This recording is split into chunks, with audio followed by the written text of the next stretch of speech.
What's up, guys? Okay, we're gonna go inside the LA County Sheriff's Department. We're not actually gonna like walk in there, but this has been popping up on my feed for a while, so I figured we would look at it and go over it. Also, I'd like to note a couple things. They're out baling hay in our front pasture right there. I know you can't see it, but I'm pointing at it. And they're gonna be bringing a tractor up here in a few minutes, so there might be some noise going on with that. One of the neighbor's dogs that's over there with them, that's baling the hay, is barking. You might hear that. You might hear the donkey. I don't know. If you got a problem with that, feel free to move along. Try to make this video short and to the point, and we're going to start here, and then we're going to read an article, and we'll be done with it. Now, a heartbreaking trend inside the LA County Sheriff's Department with multiple suicides in just the last 2 years. Good evening. You're watching LA Live News tonight. I'm Christine Devine. Thank you for joining us. I'm Susan Hirasune. Also, I'd like to note 70% of people that watch these videos are not subscribed to the channel. Click the button and move along. Here for Marla Tejas.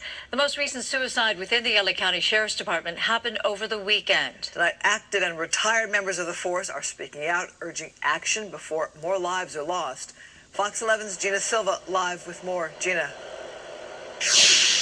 Christine, Susan, everyone is extremely concerned. Now, as you know, we normally don't cover suicides, but when the number is increasing and people are sounding the alarm, we simply couldn't ignore it.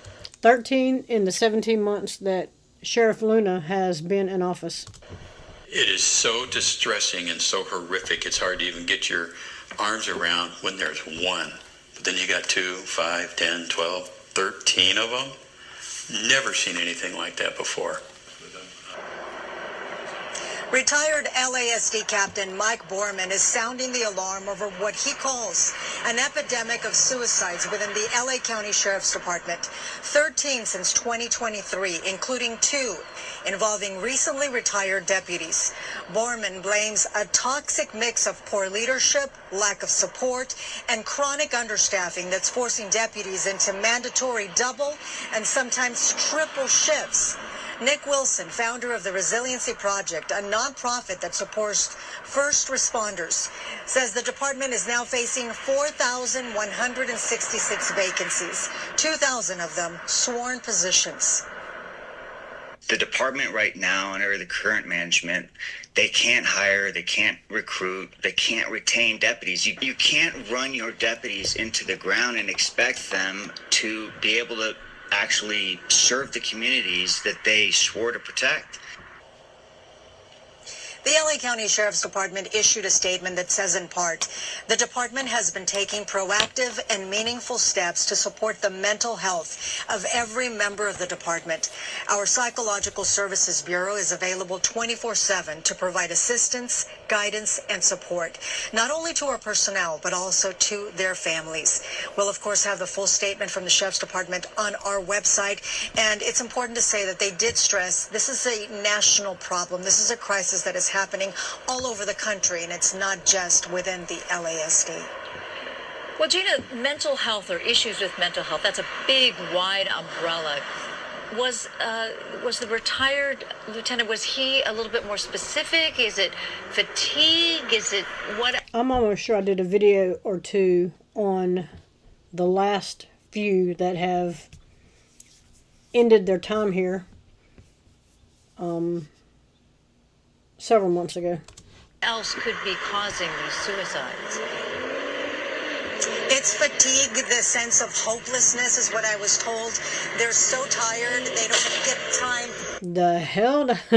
Wasn't sure if that was a gunshot or a backfire. They don't have any time to spend with their families, and all of that takes a toll. Of course, another problem is that there's a lot of fear to speak up and say, I need help, because that could be considered weak. And that is something that, of course, those who are trying to provide the help are saying, no, that's not the case. You're showing strength by asking for help. And bravery. Well, Gina, this is Mental Health Awareness Month. Are your sources, they're talking about the resources that are available or nonprofits that are offering services or anything tailored to law enforcement? There are several agencies that provide that type of help. The Resiliency Project is one of those. There's also a hotline that people can just call and ask for help, have someone to talk to about some of the problems that they are facing. So if they want help, it is out there. It is out there, but the culture says you don't say anything. You stay strong. That was a culture from yesteryear. Also, when they get together, they don't need all the working law enforcement shouldn't be getting together because you're just rehashing the same shit. You need to be talking about people outside, talking with people outside of law enforcement. See where I'm going with this? Because you don't want to keep rehashing the same. You want to talk with somebody that's not in law enforcement to get different perspectives. Strong, but you don't say anything. Hopefully that's changing. All right, Yeah. Gina, thank you so much. Yes, thank you so much.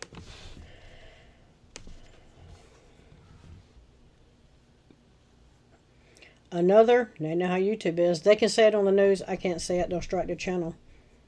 At LASD, the body count rises to 13 under Sheriff Luna. Just when we thought the most disastrous term under a sitting sheriff in the history of the department couldn't get any worse, Los Angeles County Sheriff's Department has hit another new low. Late Saturday night, a chilling radio call came in. 902A possible. Responding deputies arrived at the scene in Pico Rivera to find Deputy Hernandez assigned to the North County Correctional Facility with what appeared to be a self-inflicted wound. Despite the paramedics' efforts, Hernandez died at the scene yesterday, 8:59 p.m., 902A. We just read this. This is the message that came in. Fire 97 on the way. Just lost another deputy.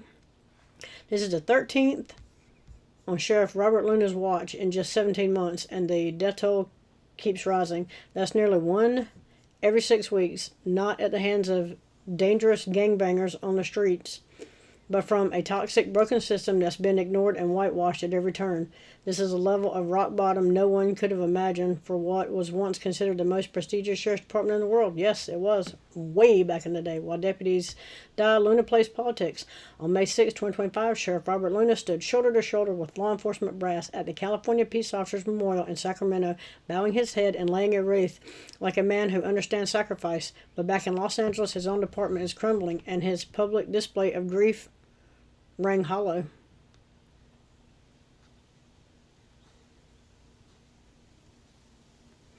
Not a word was uttered about the historic mental health collapse at the LASD under his command. This was just another stage moment for his re-election reel. Luna has proven time and time again it will never be about protecting his deputies. It's about protecting his political future. Taxpayer deputies, not his deputies. Don't be fooled. Luna's appearance at the memorial wasn't a tribute. It was a performance, a carefully staged photo op by a sheriff whose leadership has overseen one of the most catastrophic mental health crises in department history. 0 accountability. Since Luna took office in December 2022, 13 LASD deputies and staff have died by and counting in one horrific 24-hour stretch. In November 2023, 4 lives were lost. I think that was a video I did. Inside the department, the mood is pure devastation. Morale is in the gutter. Deputies feel abandoned, betrayed. And sources say Luna knows it. Reportedly telling executives, "I know everyone thinks I'm a phony." Deputies have confirmed that sentiment publicly and privately. Quite a few have even told him to his face. The question now isn't whether Luna's leadership is failing. The question is how many more will die before anyone at the top takes responsibility. Just a deputy? Just a scapegoat? As tragedy after tragedy unfolded, the department turned into a pressure cooker of suppressed grief, unchecked exhaustion, and exploding morale issues. Anonymous, just a deputy letters, and you can click on that and get rid of it. Maybe not. You might not be able to click on that. Anyway, began circulating throughout the ranks and on social media, exposing Luna's failures in graphic detail. The third letter, released in the wake of the November, painted a grim picture. We worked multiple overtime shifts a week, often only getting a couple hours of sleep between continuous double shifts. We're frequently denied time off. Our leadership sides with the criminals while condemning us. The letter didn't stop there. It exposed more horrors, from deputies denied adequate time off to grieve Deputy Ryan Klinkenbrummer's murder to a preventable explosion that left 2 deputies clinging to life in a jail range trailer because a $25,000 electrical upgrade was deemed unnecessary. And Luna, according to insiders, he landed at Lancaster Station the day of the Not to grieve, but to catch a helicopter to a meeting with an anti-law enforcement community group. Betrayal runs deep.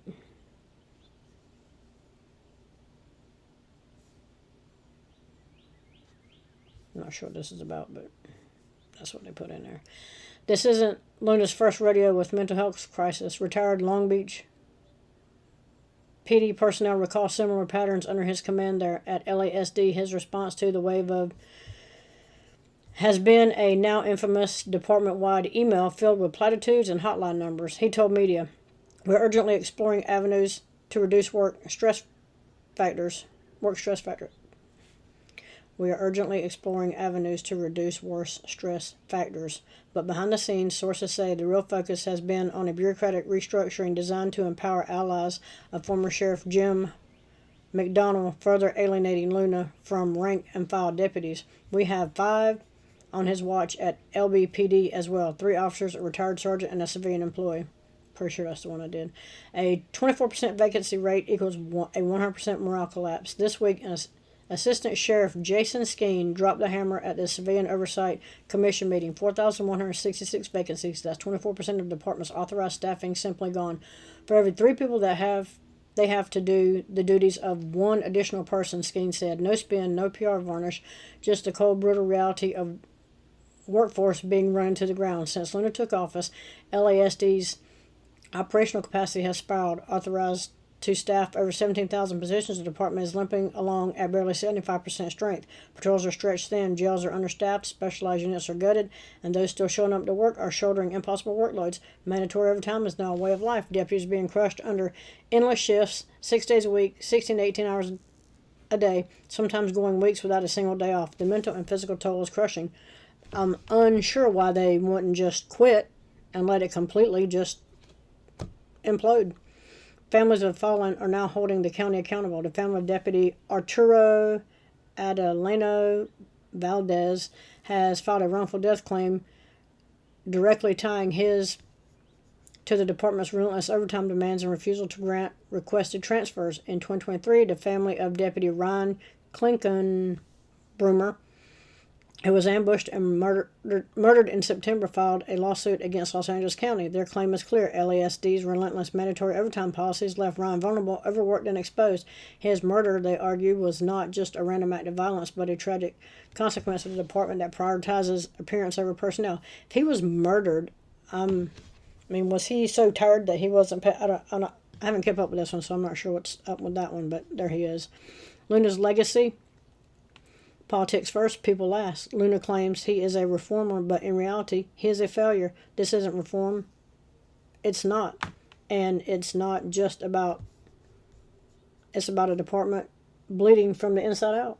So, yeah, Mr. Luna can't seem to figure out how to run a department, apparently. Anyway, that's where we're at with this one. Let me know what you think about it in the comments. Like, share, subscribe. Also, again, 70% of people that watch these videos are not subscribed to the channel. Click the button. We'll move along.